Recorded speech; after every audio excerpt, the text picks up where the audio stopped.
La Secretaría de Educación Pública anunció un receso de 30 días para evitar contagios comunitarios del coronavirus en los más de 200,000 planteles educativos de todo el país. Que vamos a adelantar las vacaciones escolares de Semana Santa.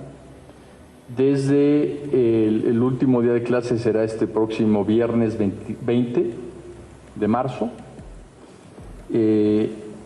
Y regresaremos el día 20 de abril. Indicó que la semana que comprende del martes 17 al viernes 20 de marzo, los eventos cívicos y deportivos dentro de las escuelas serán suspendidos. En este mismo periodo, los padres de familia deberán ejercer la función de primer filtro confiable.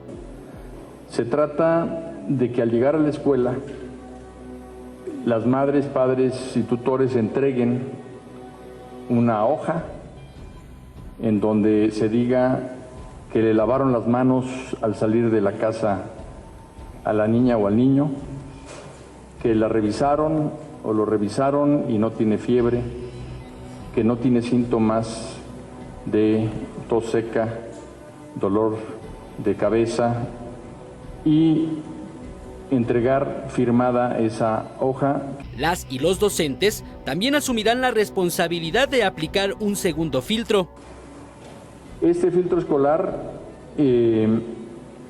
nos va a ayudar en la entrada y después habrá también un filtro de salón de clase. Ya cada maestra, cada maestro checará que no haya ninguna niña o niño enfermos. Explicó que el periodo de receso obligará a que el sistema de educación recupere únicamente 10 de esos 30 días, dado que 20 corresponden al periodo vacacional de Semana Santa. Eric Pinto, 21 Noticias.